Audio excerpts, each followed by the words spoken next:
এই ভাদ্র মাসে তালের বড়া কে কে খেয়েছো গো? যারা যারা খাওনি খেয়ে নিও।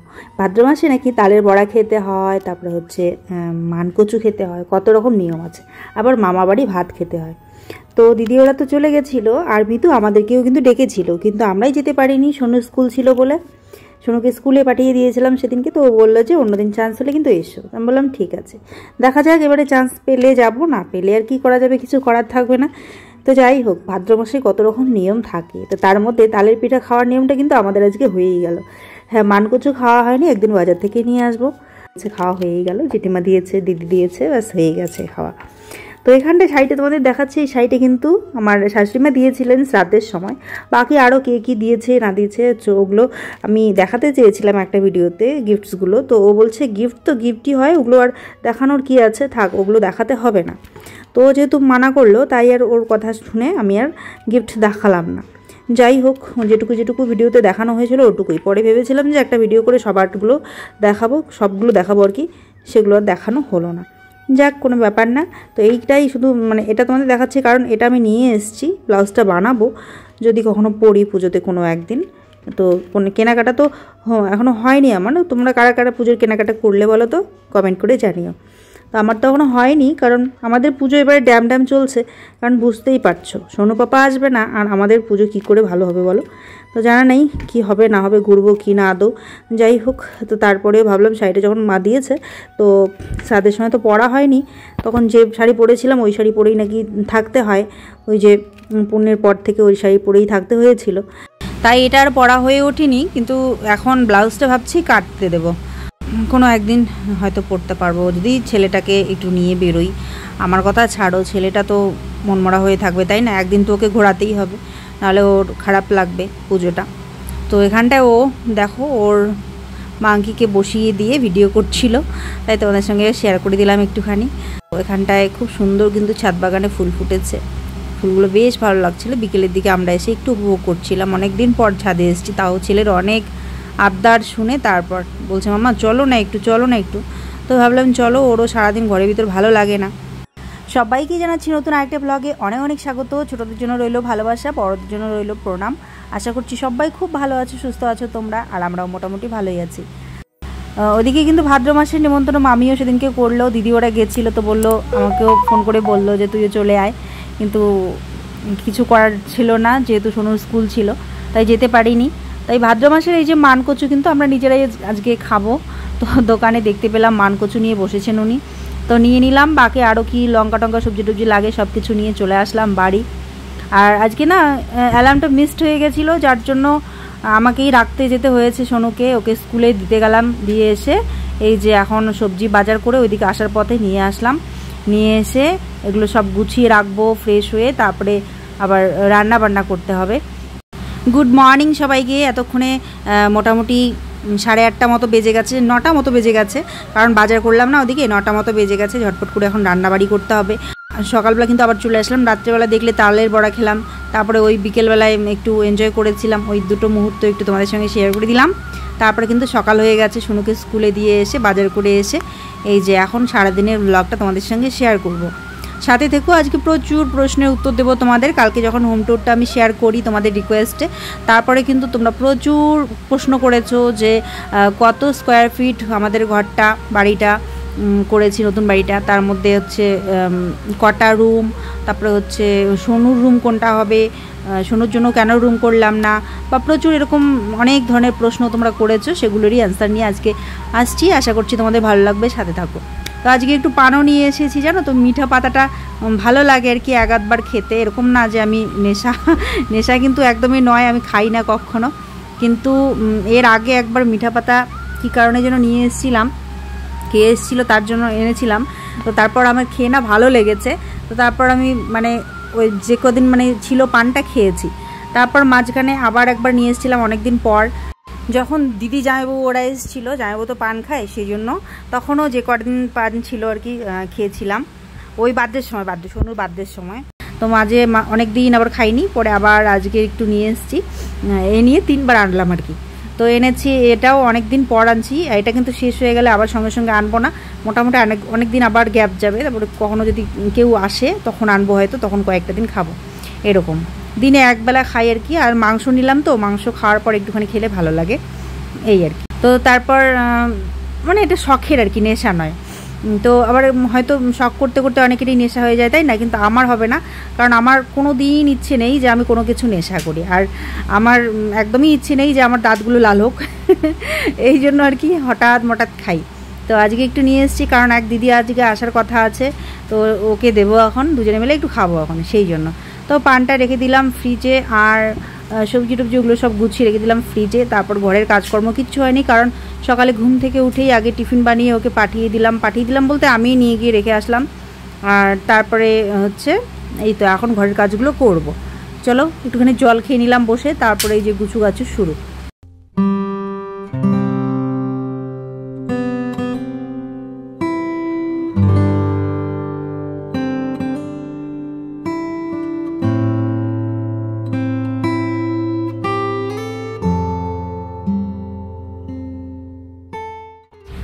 সকালবেলা এত সুন্দর করে পরিপাটি ঘরগুলো গুছিয়ে নিই, সন্ধ্যের দিকে আবার কিন্তু ঝেড়ে ঝুড়ে পরিষ্কার করে তারপরে এখানে হোমওয়ার্ক করা হয়, পড়া হয়, শোয়া হয়। অথচ সকাল হতে হতে দেখো এরকম একটা অবস্থা হয়ে থাকে ঘরটার, বিছানাপত্রের মানে দেখার মতো না, কি একটা অবস্থা হয়ে থাকে, তাই না? তো এইটাই আর কি, অগোছালো করা আর গুছানো, এই হচ্ছে জীবন আমাদের, বিশেষ করে মেয়েদের মনে হয় এটাই জীবন অগোছালো করো আর গুছাও, তাই না? জামা কাপড় নাও, পরো, আবার ধোও, আবার শুকোতে দাও, আবার ভাঁজ করে রেখে দাও, এই গুছানো আর অগোছালো করা, এই চলছে দিন রাত, তাই না? তো যাই হোক, এবারে গুছিয়ে নেব, বালিশগুলো সব ঝেড়ে ঝুড়ে উপরে তুলে আগে বিছানাটা সুন্দর করে টান করে পেতে নিই। এই একটা বেড কভার, যেটা খুব পাতলা জানো তো, সুতির আরও কয়েকটা আছে কিন্তু ওগুলো একটু মোটা, আর এটা একদম ফুরফুরে পাতলা, হালকা পাতলা। আর এরকম বেডশিটগুলোই পাততে ভালো লাগে, বিশেষ করে গরমে। তো আমি এই জন্য, এটা পুরোনো কিন্তু হয়ে গেছে মোটামুটি, তাও এটা ইউজ করি, ভালো লাগে আমার। তো আজকে এই যে বালিশের কভারগুলো চেঞ্জ করে দেবো, ওগুলো ধুয়ে দেবো, গরমের দিন তো ওগুলো মাঝে মধ্যে না ধুলে ভালো লাগে না। শীতকালে যদিও বা বেশ কয়েকদিন যায়, কিন্তু গরমে যেহেতু মানে শোয়া মানে বুঝতেই পারছো, দুপুরবেলা একটু শোয়া তো ঘেমে যেতে লাগে। তবে হ্যাঁ, এখন যা গরম, একটা ফ্যানে হয় না, দুটো ফ্যান দিয়ে তারপরে শুই, তাহলে আর অত গরম লাগে না, তো ঘাম হয় না। কিন্তু মাঝে মধ্যে ফ্যানগুলোকে তো একটু রেস্টও দিতে হয়, তাই না? নাহলে তো ওই যে আগুন টাগুন ধরে যাওয়ার একটা ভয় থাকে। এর আগে আমাদের একটা ফ্যান, ওরকম স্ট্যান্ড ফ্যান থেকে আগুন বেরিয়েছিল, ভীষণ ভয় পেয়ে গেছিলাম। তো তোমরাও খুব সাবধানে থাকবে, কোনো একটা ফ্যান সবসময় একদম দিনরাত 24 ঘন্টা চললে কিন্তু গরম হয়ে ওরকম আগুন ধরতে পারে। তো সতর্ক থাকবে, মাঝে মধ্যে একটু করে রেস্ট দেবে, বিশেষ করে স্ট্যান্ড ফ্যানগুলো। উপরের আমি কোনোদিন এরকম দেখিনি, কিন্তু স্ট্যান্ড ফ্যান একটা ছিল আমার, ওটাতে আগুন ধরে গেছিলো। তো যাই হোক, তারপর ওটা চেঞ্জ করতে হয়েছিল, কয়েল নাকি বলে, ওটাকে চেঞ্জ করতে হয়েছিল, ওটা পুড়ে গেছিলো। তো একবার ওটা পুড়ে গেলে না, তারপরে কিন্তু ওর পরেও চেঞ্জ করলেই নাকি বেশি দিন আর টেকে না, ওটা যেটা প্রথমে থাকে ওটাই ভালো থাকে নাকি। তো যাই হোক, তো তারপর থেকে না এই স্ট্যান্ড ফ্যানটাকে এত চালাই না, মানে চালালেও যেহেতু সারা রাত কোনো সময় চলে, গরমের চোটে পরে সকালবেলা একটু বন্ধ করে দিই। আসলে কি বলো তো, ছেলে বাচ্চা ঘরে আছে না, মেয়েরা হলে তো ওরা একটু গুছু করা শেখে, নিজেদের জিনিসগুলো কমসে কম গুছিয়ে রাখে। কিন্তু এরা কি করে, এরা ওই বেশিরভাগ ছেলে বাচ্চারা আর কি, সবার সঙ্গে হয়তো নাও মিলতে পারে, কিন্তু আমার ঘরেরটার কথা বলছি, এই ধরো এটা ওটা খেলবে, তারপরে খেলে টেলে ওরকম করে রেখে দিল, তো ওই জন্য কিন্তু অগোছালো হয়ে থাকে। তো আমি ওকে বলি যে বাবা, যেখানকার জিনিস সেখানে গুছিয়ে রাখবে। যদি মাঝে মাঝে বলি তাহলে আবার করে, আবার মাঝে মধ্যে হয়তো ভুলে যায়, তখন এই যে ধরো পুতুলটা নিয়ে খেলেছে, ওটা এই যে অগোছালো হয়ে আছে, তো আবার ওগুলো আমাকে ঠিক করে রাখতে হয়। আবার বলে দিলে আবার মনে থাকলে নিজে আবার কখনো গুছিয়েও রাখে। তো এই আর কি, কিন্তু বেশিরভাগ সময় এই যে ছড়িয়ে ছিটিয়ে থাকে খেলনাগুলো, এটা ওটা, গাড়ি ঘোড়া, যার জন্য ঘরটা বেশি মানে আমার গুছোতে লাগে, বেশি অগোছালো হয়ে থাকে। তো এগুলোও কিন্তু কম না, এগুলো প্রচুর সময় লাগে, দেখতে মনে হয় কিছুই না এগুলো, কিন্তু প্রচুর সময় লাগে। এই দেখো, এখানে স্পিড বাড়িয়ে দিয়েছি বলে কিন্তু বোঝা গেল না, এই খাটের মাথায় যে সমস্ত জিনিসগুলো, ওগুলো অগোছালো হবে প্রত্যেক দিন, এগুলোকে প্রত্যেক দিন আমাকে গুছোতে হবে। আর ঘরেরও চারিদিকে কোথায় যে কি থাকবে তার কোনো ঠিক ঠিকানা নেই, কোনটা কোথায় নিয়ে রাখবে। আসলে কি বলো তো, আমি বুঝি আসলে ঘরের ভিতরেই তো সারাদিন থাকে, খেলে, আর কোথাও যেতেও পারে না, আর একা একা ছাড়তেও ভয় লাগে, যে কোথাও নিচে নেমে যাবে, কোনো মাঠে যাবে, রাস্তায় যাবে, ভয় লাগে, তাই না? আর আমারও বারবার ওঠানামা করা সম্ভব নয়, 3 তলার উপরে নিচে করা, তো যে কারণে ঘরেই যেহেতু খেলে, তাই একটু এরকম তো হবেই আর কি। তো এবারে এই যে সব গুছু করে রাখলাম। আর সব থেকে কষ্টকর কী বলো তো, এই যে যেহেতু বিছানার যে চিপা চাপাগুলো এদিকের ওদিকের টেবিলের বিছানার চিপাগুলো, এগুলোর এদিকেই ওই যে কাগজ টাগজ পড়ে থাকে, ওই যে ও ড্রয়িং করবে কাগজ দিয়ে কিছু না কিছু বানাবে, ওগুলো পড়ে থাকে, ওগুলোকে তুলে তুলে বের করা, খুঁটিয়ে খুঁটিয়ে, এগুলো খুব কষ্টকর লাগে কারণ কোমরে ব্যথা তো ঝুঁকে ঝুঁকে এগুলো করার সময় অস্বস্তি লাগে। কিন্তু কিছু করার নেই, যেহেতু মানে হাওয়া গরমের জন্য আর কি হাওয়াটা চলতে থাকে, আর ও কাগজ যখন কাটে তো এদিক ওদিক কিন্তু ছড়িয়ে যায়, মানে কাগজটা উড়ে যায় আর কি, কাগজের টুকরাগুলো। বাকি তো আমি ওকে বলি যে বাবা ডাস্টবিনে রাখবে, মাঝে মধ্যে ডাস্টবিনে রাখেও, কিন্তু ওই যে কাটাকালীনই কিছু না কিছু উড়ে যায়, তো যার জন্য সারা ঘরে ওগুলো ছড়িয়ে যায়, পরে চিপা থেকে আমাকে ওগুলো খুঁটিয়ে খুঁটিয়ে বের করতে হয়। তো এবারে পরিষ্কার করে ঘরটা ঝাড়ু দিয়ে নেব।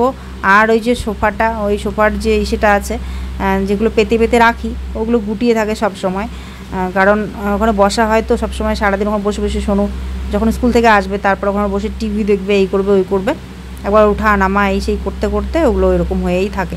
পরে বারবার আমাকে ওটা, বারবার বলতে এই সকালের দিকে একবার করি, পরে তো আর সারাদিন ওইরকমই থাকে। ওই স্কুল থেকে আসলে পরে ওই যে তখন বসে বসে টিভি দেখবে, তখন একটু অগোছালো হয়। পরে আবার ওর যখন হয়ে যায় রাত্রে টিভি সন্ধ্যাবেলায় বন্ধ করে সন্ধ্যাবেলায় হোমওয়ার্ক নিয়ে বসে, তখন আর একবার গুছিয়ে রাখি, দুবেলা করতে হয়। যদি আবার কখনো বসে তো আবার গুটিয়ে যায়, মানে বসা মানে ওটা গুটিয়ে যাওয়া, তো তখন আর একবার করে নিতে হয়, 2 থেকে 3 বার আমাকে এটা গুছোতে হয় কি সোফাগুলো। দেখো কত কাগজের টুকরা যে বেরিয়েছে, মনে হচ্ছে কতদিন থেকে ঝাড়ু দেই না, কিন্তু এগুলো জানো তো প্রত্যেকটা দিন এগুলো বের হয়, কারণ প্রতিদিনই তো ও ড্রয়িং করে, এটা ওটা বানায়, তার জন্য এরকমটা হয়েই থাকে আর কি। ও সুন্দর সুন্দর ড্রয়িং করবে ঠিকই, কিন্তু ওগুলোকে সামলে রাখবে না, তো এগুলো চিন্তা আমার। তো ওই যে এখানে ওখানে ছিঁড়ে ছিঁড়ে ফেলে দিয়ে রাখবে, ওগুলো আবার যেগুলো যেগুলো সুন্দর দেখি ওগুলো আমি তুলে তুলে ওই ড্রয়িং যেটাতে করে আর কি ওটার মধ্যে চিপকে দিয়ে রেখে দিলাম, কারণ এগুলো বড় হলেও দেখতে পারবে ও কীরকম কীরকম ড্রয়িং করেছিল 9 বছর বয়সে, তো সেই জন্য আমি সামলিয়ে রাখি। কিন্তু কিছু থাকে কিছু থাকে না, আবার ও বের করে নিয়ে খেলে ধুলে, হ্যাঁ নোংরা হয়ে গেলে তখন ফেলে দিতেই হয়। তো এই হলো ব্যাপার, তবু আমি 2-1টা সামলে রাখার চেষ্টা করব, বড় হয়ে যেও দেখতে পারবে যে আমি ওই বয়সে এরকম ড্রয়িং করেছিলাম, তাই না, আমারও স্মৃতি হয়ে থাকবে। আমার বেশ ভালো লাগে আর কি কিছু স্মৃতি রেখে দিতে, কিন্তু এই কিছু থাকে না আর কি, বাইরে রাখলে এরকম হারিয়ে যায়, তো কিছু কিছু জিনিস ভিতরে ঢুকিয়ে রেখে দেবো, তাহলে বড় হয়ে ও দেখতে পারবে বা আমিও দেখতে পারবো। তো এখানটা আমার যে ছোট সেটা আছে, র্যাকটা আছে লাল রঙের, লাল আর কালো রঙের, তো ওইটা গুছিয়ে নিলাম, ওখানে আয়নাটা ওখানে রেখে দিলাম হবে। আর একটা ঝুড়ি মতো ওই যে দেখতে পাচ্ছ আকাশি রঙের, ওটার ভিতরে যত মানে সে ক্রিমের কৌটো বলো বলিনি সব কিছু কৌটোগুলো ওগুলো রাখলাম সাজিয়ে, ওগুলো সবসময় সাজিয়ে রাখি। তারপরেও ধরো তাড়াহুড়োর মধ্যে এটা ওটা নেওয়া হয় যখন, কিছু কিছু পড়ে যায়, তো তারপর ওগুলো অগোছালো হয়ে থাকে, তাই ওগুলো আবার গুছিয়ে রাখলাম আর কি। কত কিছু যে গুছাতে হয় একটা ঘরে, তাই না বলো? শুধু আমার নয়, আমাদের আর কি সববারই, তোমরাও ওরকম করো হয়তো, হয়তো না, এটা সবার করতে হয় বা আমিও করছি। তো একটা ঘরের ভিতরে যে কত কিছু গুছিয়ে রাখতে হয় আর সেগুলোতে কত সময় লাগে, সেগুলো আমরা একমাত্র মহিলারাই বুঝি, তাই না? কিন্তু ঘরের মধ্যে যে কি করি, সারাদিন কি কাজ, মনে হয় যে ঘরের মধ্যেই তো আছে, আর কি করছে, ঘরের মধ্যে পড়ে থাকে, কিন্তু দেখো এই ঘরের মধ্যেও যে কত টুকিটাকি কাজ থাকে, তাই না? আমরা মহিলারাই সেটা বুঝবো ভালো মতো। তো এখানটায় এখন সোফাটাও কিন্তু ঝেড়ে ঝুড়ে আমি ঠিকঠাক করে এটা পেতে নিলাম টাওয়েলটা। তো এটা ঝাড়ার পর দেখো আরও কিছু ধুলোবালি পড়ে গেল, তো এখন এটাকেও ঝাড়ু দিয়ে বাইরে বের করে দেবো। আর ওগুলো সব জমিয়ে রাখলাম ব্যালকনিতে, ওগুলো ডাস্টবিনে তুলতে হবে জানো তো, কিন্তু ওগুলো তোলার আর চান্সই পেলাম না। ওদিকে গিয়ে যেহেতু রান্নার টাইমটাও পাস হয়ে যাচ্ছে, তাই আগে রান্নাটা বসিয়ে দেবো, আর তারপরে এদিকে কাজগুলো আছে এগুলোও করবো। আর ওই আবর্জনাগুলোই তোলা হলো না, ওগুলো পরে তুলবো, ততক্ষণে দিদি চলে এসেছিলো। এই ঘরের সোফাগুলোকেও ঝেড়ে ঝুড়ে ভালো করে পেতে নেব। আর এই যে ম্যাটটা দেখতে পাচ্ছ ডাইনিং টেবিলের নিচে, এটাতে যে এত চুল টুল এটা ওটা আটকে থাকে, সুতা টুতা কি বলবো, ঝাড়ু দিয়ে এগুলোকে হাত দিয়ে খুঁটিয়ে খুঁটিয়ে তুলে নিয়ে তারপরে ঝাড়ু দেবো। তো এই আর কি, এটাতে প্রচুর সময় লাগে। এখানে লাগতো হচ্ছে কি বলো তো, ভ্যাকুয়াম ক্লিনার লাগতো, তাহলে ভালো হতো, কিন্তু কি করা যাবে, ঝাড়ু দিয়ে ওই যে এইটা শুধুমাত্র পরিষ্কার করার জন্যই একটা ঝাড়ু নিয়েছি, কি বলে নারকেলের ঝাড়ু নিয়েছি, তো ওটা দিয়ে একটু ভালো হয়, নাহলে ফুল ঝাড়ু দিয়ে পরিষ্কার হতেই চায় না। তো নারকেলের ঝাড়ু দিয়ে এটাকে ঝাড়ি আগে, তো তারপর সুতা টুতে যেগুলো থাকে চুল টুল 2-1টা ওগুলো সব খুঁটিয়ে খুঁটিয়ে তুলে নেই। তো প্রিয় পরিবার, চলো এবারে তোমাদের যে প্রশ্নগুলো সেগুলোর আনসার আমি করব। তো অনেকেই প্রশ্ন করেছিলে যে তোমাদের ঘরটা কত স্কোয়ার ফিট নিয়ে তৈরি। তো আমাদের 1450 স্কোয়ার ফিট নিয়ে ঘরটা তৈরি বন্ধুরা। আর তারপর বলেছিল যে কটা রুম আছে, তো আমাদের 4টে রুম টোটাল রয়েছে বর্তমানে। তো বেডরুম কটা রয়েছে, বেডরুম 2টো রয়েছে, একটা বাবা মার জন্য বানিয়েছিলাম, একটা আমাদের জন্য। তো আমি কালকে একটা ভুল বলেছিলাম, যে রুমটা মায়ের বলেছি সেইটা হবে আমাদের, আর যেটা আমাদের বলেছি সেইটা হবে মায়ের। ও আমাকে পরে বুঝিয়ে দিল। তো আসলে আমি ভেবেছিলাম হয়তো এটাই আমাদের, ওটা হয়তো মা বাবার। তো তারপর কালকে ও বললো তুমি ভুল বলেছ, ওটাই মাকে দেওয়া হবে আর পূর্বের দিকেটাই আমরা নেবো আর কি। কারণ মার তো বয়স হচ্ছে, এখন অ্যাটাচ বাথরুম হলে সুবিধা হবে আর কি বাথরুম যাওয়ার জন্য। তাই অ্যাটাচ বাথরুম হলে ঘরটাই মায়ের জন্য, আর যেটাতে নেই ওটা আমরা ব্যবহার করব। আর বাইরে একটা ওয়াশরুম আছে, তোমরা তো দেখেইছো, ওটা আমরা সবাই মিলে ব্যবহার করব, মানে ছেলে আর আমরা। তো তারপরে অনেকেরই প্রশ্ন ছিল যে আমার ছেলের ঘর কোনটা। তো আমার ছেলের ঘর এখনও করা হয়নি বন্ধুরা, কারণ হচ্ছে আমার ছেলে এখনও ছোট আছে, আর ওকে আমরা সাথে নিয়েই ঘুমোই। আমাদের এদিকে গ্রামেগঞ্জে আর কি এরকম আমরা সাথে নিয়েই অনেকটা মোটামুটি 10-12 বছর পর্যন্ত আমরা নিজেদের মানে মায়েদের সঙ্গেই রাখি। 14-15 বছর হয়ে গেলে, 13-14-15 বছর হয়ে গেলে ওরা যদি নিজে থেকেই মানে আলাদা থাকতে চায় তো তাহলে তখন আলাদা থাকে। আমরাই যেরকম মোটামুটি মায়ের সঙ্গে ভাই আমি অনেক দিন পর্যন্তই ছিলাম। তো তারপরে মোটামুটি বড় হয়ে 14-15 বছর যখন হলো ভাই, তখনও আলাদা পাশে রুমে ছিল। তো এরকমই আর কি, যতদিন বাচ্চারা মা বাবার সঙ্গে থাকতে চায় ততদিন কিন্তু থাকে আমাদের গ্রামেগঞ্জে। আর এই জন্য আমরা এখনই করিনি, এখনও ছোট আছে। আর তাছাড়া আমরা তো এখানেই বর্তমানে আছি, পড়াশোনার সূত্রে এখানটাতেই আছি। তো এখনই দরকার পড়ছে না ওর জন্যেও ঘর। আর তাছাড়া আমি এর আগের একটা ব্লগে বলেছিলাম, যখন মানে ঘরের ছকটা করা হচ্ছিল, তোমরা হয়তো অনেকেই তখন ওই ব্লগটা দেখোনি খুব স্বাভাবিকভাবে, তাই তোমাদের মনে প্রশ্নটা এসেছে, কোনো ব্যাপার না। তাই তোমাদের আবারও জানিয়ে দিচ্ছি যে আমি কিন্তু বলেছিলাম যে একটা বাবা মার ঘর, একটা আমাদের ঘর, আর একটা কিচেন ঘর, আর একটা থাকবে ড্রয়িং রুম। তো ওই ড্রয়িং রুমের মধ্যেই একটা এমন হয়তো সোফা রাখতে পারি যেটা হবে সোফা কাম বেড। তো এই টাইপের আর কি, প্রথমে ধরো মানে দিনের বেলায় সোফা হিসেবেই থাকবে, রাত্রেবেলা হয়তো ওটাকে টেনে বিছানা টাইপের বানিয়ে কিন্তু সোনু থাকতেও পারবে, বেডরুম হিসেবে ওটাকে ইউজ করা যাবে, মানে যে ড্রয়িং রুমটা আছে। তো এরকমটা আমি বলেছিলাম, আমি এটা আমার ধারণা আর কি, সোনুর পাপার কি ধারণা সেটা আমি জানি না, বা আমার মানে বুদ্ধিটা ও নেবে কিনা সেটাও আমি জানি না। মানে আমার মনে হয়েছে এরকমটা হলে ভালোই হবে বেশ। তাহলে আর কি এক্সট্রা করে এখনই ওর জন্য ঘর করতে হচ্ছে না, কারণ একটা ঘর করতে তো আর কম টাকা লাগে না। তো এত টাকা এই মুহূর্তে যতটুকু সাধ্য আর কি আমাদের ততটুকুই বানাচ্ছি।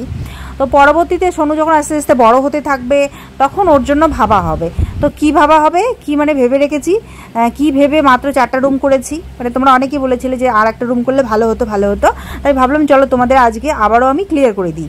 কারণ এর আগেও আমি বলেছিলাম, হয়তো সেই ব্লগটা তোমরা দেখোনি, তাই আজকে আবারও ক্লিয়ার করে দিচ্ছি যে আমরা কিন্তু ভেবেছিলাম, আমি কিন্তু বলেওছিলাম যে আপাতত এই 4টাই থাকবে, পরবর্তীতে উপরে আর একটা রুম করা হবে।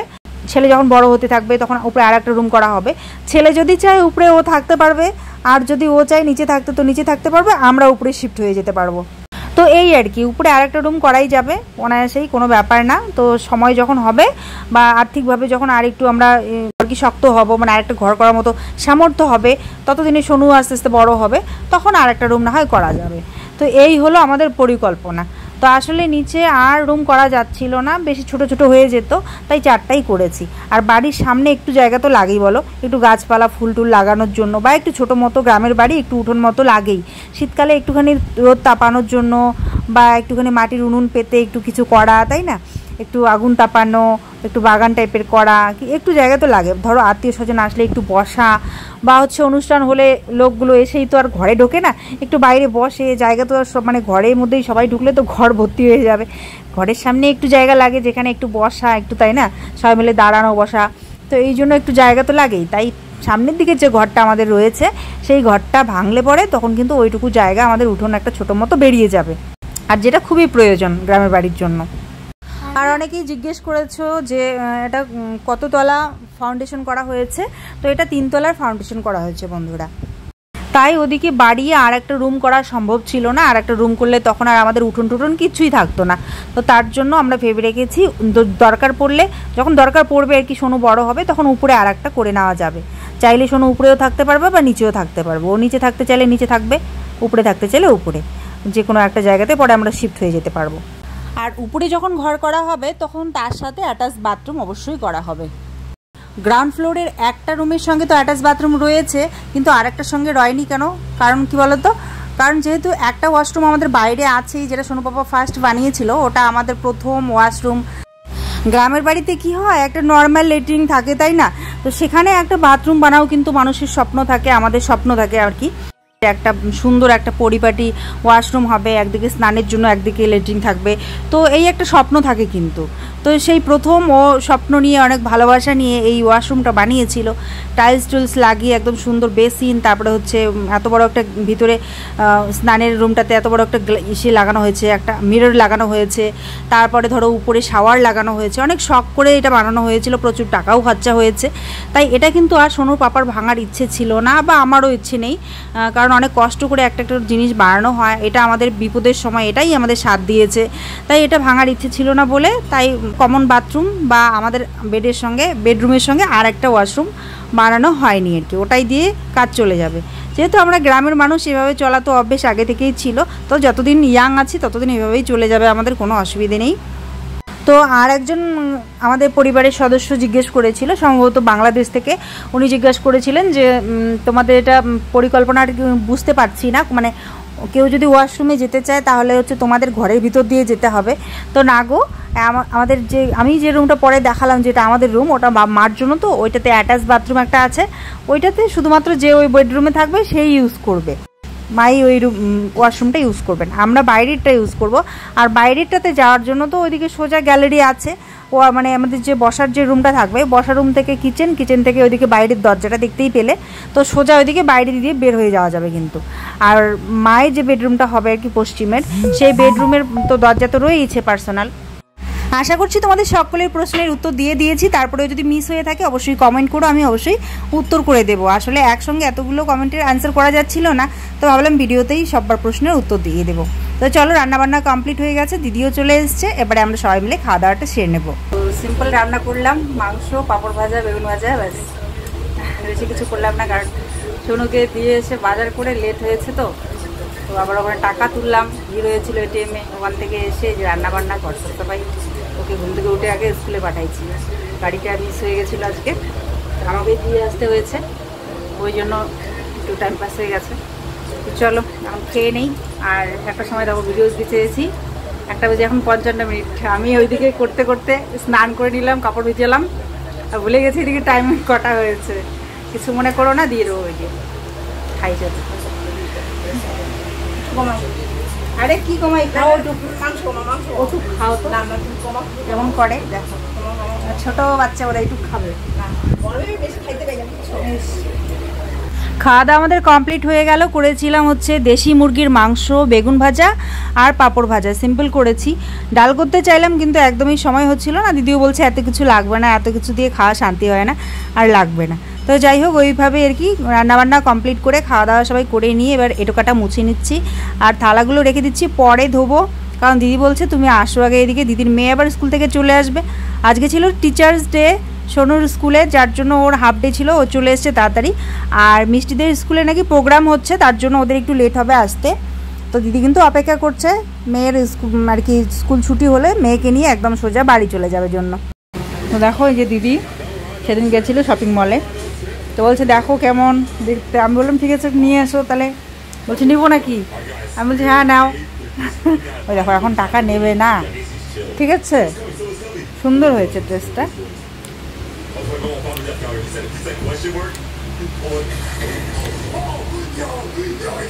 নেভি ব্লু, ঠিক আছে, অনেকটা ব্রাইট লাগছে এদিকটায়। এই যে এইটা এক্সাক্ট কালার, এই যে এটা দিদি পরে পরে দেখাচ্ছিল, একদম সেই সুন্দর লাগছিল দিদিকে। ইসেতে কি বলে, শপিং মলে, আসলে শপিং মলে গিয়েছিলাম তো, আর ভিডিও কল করলাম যে দেখাই, একটু কম দাম পেয়েছিলাম, তাই আমার জন্য একটা নিয়েছি আর বোনের জন্য একটা নিলাম। যাই হোক,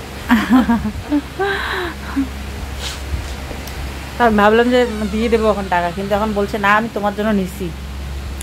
এই হচ্ছে কাণ্ড, বেশি দাম হলে কি দিতাম।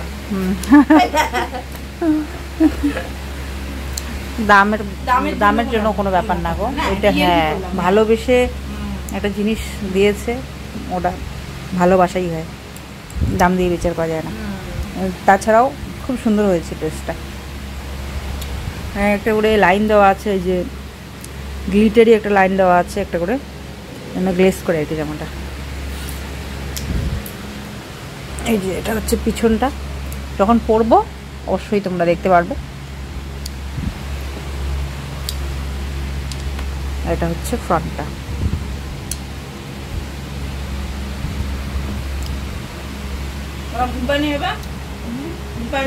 এখন বেরিয়ে যাচ্ছে, এখন বেজে গেছে 3টা। হ্যাঁ বের হয়েছি। মিষ্টি কথা বলছে। ঠিক আছে।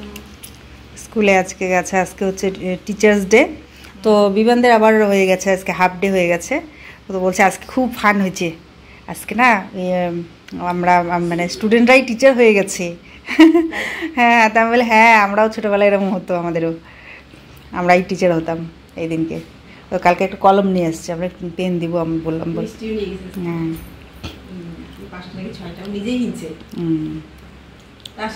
ঠিক আছে, এসো এসো, আরো মিষ্টি কেউ নিয়ে এসো। এখন আর পূজা টুজা হ্যাঁ আমার বাড়ির কথা বলে কিছু কবে? আরে দেখা যাক, তোমাদের বাড়ি বলে কোনো ব্যাপার না। দাদা এসে পাঠায় দিও তো, নিজের বোন মনে করে পাঠায় দিও। হ্যাঁ একদম, সবসময় তো একা থাকে, ঠিক না? এটাই, একা থাকো। হ্যাঁ হ্যাঁ আসবা। দিদিকে বললাম মিষ্টিকে নিয়ে এদিকে আসো, খাওয়া দাওয়া করে যাবে এখন, কিন্তু দিদি বলছে না ওদিকেই চলে যাবে। তো ওই জন্য মিষ্টির জন্য একটু মাংস পাঠিয়ে দিলাম, আর দিদি যে ছাতা ছেড়ে যাচ্ছিল ছাতাটা বের করে দিয়ে দিলাম। খাওয়া দাওয়া করে নিলাম, বাসনপত্র ধুয়ে নিলাম। পাশে দিদি বলে কেন ডাকছে সেটা শুনে আসি। আর একটু ঘুমিয়ে পড়েছিলাম, প্রচণ্ড মাথা ব্যথা করছিল। দিদি যাওয়ার পর একটুখানি রেস্ট করছিলাম, আর তোমাদের সববার কমেন্টের রিপ্লাই করলাম, হার্ট দিলাম। আর তারপর এত ঘুম পাচ্ছিল আর মাথা ব্যথা করছিল যে একটু ঘুমালে হয়তো মাথা ব্যথাটা থামবে, যে জন্য ঘুমিয়ে পড়েছিলাম। তো এখন উঠে খাওয়া দাওয়া করলাম, এখন 8টা বেজে 15 মিনিট। তো এখন ওকে একটু পড়াতে হবে, তারপরে ঘুমাবো। এই কাজ বাকি রয়ে গেছে। দেখাচ্ছিল দিদি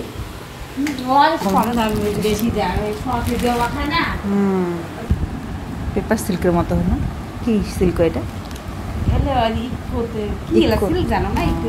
তো দিদি আমাকে ডাকছিল, সোনুকে দিয়ে ডাকছিল, তো আমি ভাবলাম চলো গিয়ে শুনে আসি। তো দিদি বলছে এই যে শাড়িগুলো বের করেছি, তো ভাবলাম যে তোকেও ডেকে দেখাই। তো আসলে পুজোর সময় জামা কাপড় কিনলে আমরা দেখতে এবং দেখাতেও ভালোবাসি। দিদি আমাদেরকে দেখায়, আমি ওদেরকে দেখাই, এই আর কি, পুজো আসলে এই মজা। তো এই সবুজ রঙের শাড়িটা নিয়েছে ভাস্তি আর কি, পরার জন্য, মেয়েদের জন্য একদম ঠিকঠাক। দেখো এটা মলমল শাড়ির যে ডিজাইনটা, কটনের মধ্যে একদম ডিজাইনটা এরকমই। আমি তো ভেবেছিলাম মলমল শাড়ি হয়তো, কিন্তু পরে দেখি অন্যরকম কোয়ালিটি। আর বক্স থেকে যে শাড়িটা বের করলো দিদি, ওইটা হচ্ছে দিদির শাড়ি, সবুজ, আর আঁচলটা হচ্ছে ময়ূরকণ্ঠী কালারের, ভীষণ সুন্দর দেখতে। আর এগুলো হচ্ছে দিদির শ্বশুরবাড়ির বাবা বাড়ির জন্য শপিং। আজকে আসছি বন্ধুরা, সবাই খুব ভালো থাকবে, সুস্থ থাকবে। কারা কারা কেনাকাটা করলে অবশ্যই কমেন্ট করে জানিও, শাড়িগুলো কীরকম লাগলো জানিও। আর অসংখ্য ধন্যবাদ ভিডিওটা দেখার জন্য।